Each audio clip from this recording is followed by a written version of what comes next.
আসসালামু আলাইকুম রহমতুল্লাহি বারাকাতু। চলে আসলাম নাখাল কেল্লায়। সবার মতো আমারও মনে প্রশ্ন ছিল যে এই কেল্লাগুলোর ভিতরে আসলে কি থাকে। তো চলুন দেখা যাক আসলে ভেতরে কি থাকে, এটার ভেতরে কেমন।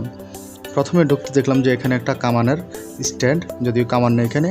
এই বাটিগুলোতে দেখতে পাচ্ছি যে কিছু ডিম রাখা প্লাস্টিকের, যদিও এগুলো তাদের ঐতিহ্য ধরে রাখার জন্য আসলে কিছু নিদর্শনা এখানে রাখা হয়েছে।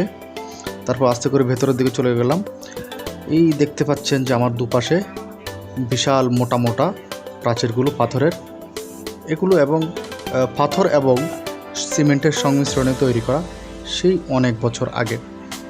আস্তে আস্তে সামনে চলে গেলাম, যেহেতু সেদিন একটা অনুষ্ঠান ছিল, সেখানে একটা মেলা ছিল ছোটোখাটো, সেখানে মানুষের আনাগোনা ছিল। অন্য অন্য সময় কিন্তু রাতের বেলা কখনোই এখানে মানুষ আসা যাওয়া করে না। বিভিন্ন লাইট দিয়ে কিন্তু সজ্জা ছিল এখানে।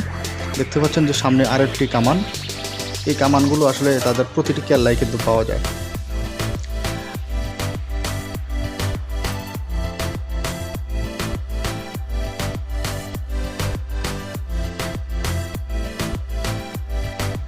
আমি কিন্তু বর্তমান আছি দ্বিতীয় তলায়।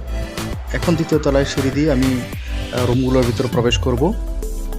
প্রথমে প্রবেশের পরেই এখানে দেখতে পাচ্ছেন যে মাটির কিছু আসবাবপত্র আছে। এখানে বাম পাশে রয়েছে একটি কয়েদিদের রুম, এখানে সম্ভবত কয়েদিদেরকে রাখা হতো।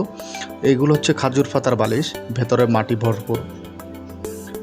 তো যাই হোক, পরে আরও একটি রুমে চলে গেলাম। এখান থেকে দেখতে পাচ্ছেন যে এই রুমটি একদমই খালি, যদিও নতুন করে লাইটিং লাগানো হয়েছে। আর উপরে দেখতে পাচ্ছেন যে এগুলো হচ্ছে কিন্তু খেজুর গাছের। টোটাল যেই দরজা বা উপরে যে কাঠগুলো দেখতে পাচ্ছেন, এগুলো প্রায় কিন্তু খেজুর গাছের হয়ে থাকে।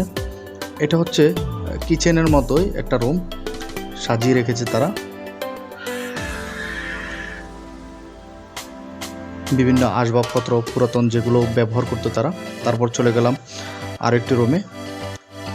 এখানে আপনি ঢুকলে ডানে বামে উপরে নিচে শুধু রুম আর রুম দেখতে পাবেন, একদম আপনার দিক ঠিক থাকবে না।